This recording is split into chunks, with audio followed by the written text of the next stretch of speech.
Hello guys, तो आज हम बात करेंगे MTV पे आने वाले एक बहुत famous TV reality show hustle के बारे में। हसल का सेकंड सीजन आने वाला है जो बहुत ही जल्द स्टार्ट होने जा रहा है। अगर आप भी इस शो के बहुत बड़े फैन हैं तो मैं आपको बता दूं कि ये शो एकदम फेक है। कोई ऑडिशंस नहीं होते, कुछ भी सच नहीं होता, ये सब कुछ स्क्रिप्टेड है।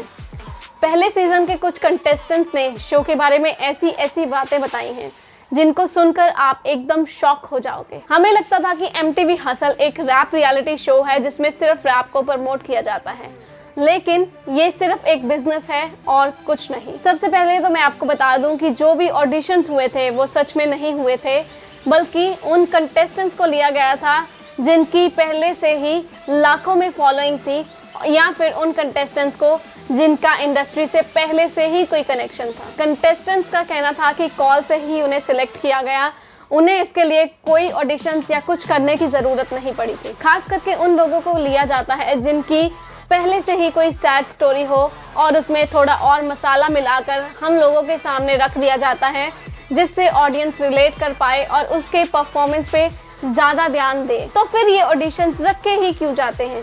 इसका जवाब ये है कि ऑडिशंस शो की हाइप क्रिएट करने में बहुत हेल्पफुल होते हैं। ये लोग सोशल नेटवर्किंग साइट्स पे और टीवी में एडवर्टीजमेंट करते हैं कि ये शो आ रहा है और जो कोई भी इंटरेस्टेड हो इसमें पार्टिसिपेट कर सकता है। हम लोग भी अपने फ्रेंड्स, अपने रिलेटिव्स को बताते हैं कि MTV हसल एक रैप शो आ रहा है, इसके यहाँ ऑडिशंस होंगे और जो कोई भी इंटरेस्टेड हो इसमें पार्टिसिपेट कर लो। लेकिन ये सिर्फ इसलिए होता है कि लोगों को पता चले कि MTV हसल शो आ रहा है और ज़्यादा से ज़्यादा लोग इसको देखें। और जिन लोगों ने अपने अपने बेस्ट सॉन्ग्स पार्टिसिपेट करने के लिए भेजे होते हैं वो इसलिए देखते हैं कि जो कंटेस्टेंट्स उसमें सिलेक्ट हुए हैं वो उनसे कितना बढ़िया परफॉर्म करते हैं। शो में जो रैप सुनाए गए वो ज़्यादातर कंटेस्टेंट्स ने नहीं लिखे थे, उसके लिए घोस्ट राइटर्स यूज़ किए गए थे। घोस्ट राइटर मतलब कि बाहर से रैप लिखवाकर शो के कंटेस्टेंट्स का नाम ले लेना। ये सब कुछ शो की TRP बढ़ाने के लिए और पैसा कमाने के लिए किया जाता है। प्रोड्यूसर्स भी बिजनेसमैन ही होते हैं,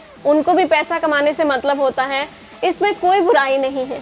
लेकिन ऑडियंस को बेवकूफ़ बनाकर ही क्यों, ये बहुत बड़ा सवाल है। कई कंटेस्टेंट्स का तो ये भी कहना है कि ऑन सेट डिसीजंस चेंज हो जाते थे। सुनने में तो ये भी आया है कि EPR MTV हसल शो के विनर होने वाले थे, जो लास्ट मिनट में MZ बेला को बना दिया गया। शो में जजेस भी फेक प्रॉमिसेस करते हैं, जैसे कि वो कंटेस्टेंट्स को अपनी एल्बम में ले लेंगे और भी बहुत कुछ, लेकिन ये सब कुछ फेक है। ये सिर्फ MTV हसल में ही नहीं होता, बल्कि सारे रियलिटी शोज में होता है कि मैं तुम्हें अपनी एल्बम में या अपनी मूवी में ले लूंगा, लेकिन वो ना तो किसी एल्बम में दिखाई देते हैं ना ही किसी मूवी में। शो में जो कंटेस्टेंट जितना ज़्यादा पॉपुलर हो जाता है, जैसे किसी की कोई हार्ट ब्रेकिंग स्टोरी हो या कोई और सैड स्टोरी हो और ऑडियंस उससे ज़्यादा रिलेट कर पा रही हो, उस कंटेस्टेंट्स को उतना ज़्यादा स्टे कराया जाता है ताकि शो की TRP बढ़े और शो को प्राइम टाइम मिले जिसमें ज़्यादा लोग टीवी देखते हैं। इस शो के वोटर्स वोट करते रह जाते हैं, लेकिन डिसीजंस अपनी मर्जी से ही लिए जाते हैं। और इस शो में कई रैप तो रियलिटी में नहीं गाए जाते, बल्कि उनकी लिपसिंग कराई जाती है। इस शो की कंटेस्टेंट स्टार निक ने एक इंटरव्यू में ये बताया कि जैसे किसी की अगर परफॉर्मेंस पफर हो गई तो शो के बाद उसे दोबारा रिकॉर्ड किया जाता था। कंटेस्टेंट्स शो में जो भी परफॉर्मेंसेस देते हैं वो सब कुछ स्क्रिप्टेड है, कुछ भी रियल नहीं। कंटेस्टेंट्स की कोई मर्जी नहीं चलती थी, शो की मैनेजमेंट उन्हें जो कुछ करने को बोलती थी उन्हें वही करना पड़ता था। हर रियलिटी शो में ये सब कुछ ही होता है। ये शो किसी रैप स्ट्रगलर को पुश करने के लिए नहीं बनाया जाता, बल्कि ये सब एक TRP की गेम है और कुछ नहीं। TRP के लिए ये शो किसी भी हद तक जा सकते हैं। इन सब बातों से यही साबित होता है कि MTV हसल एक फेक शो है।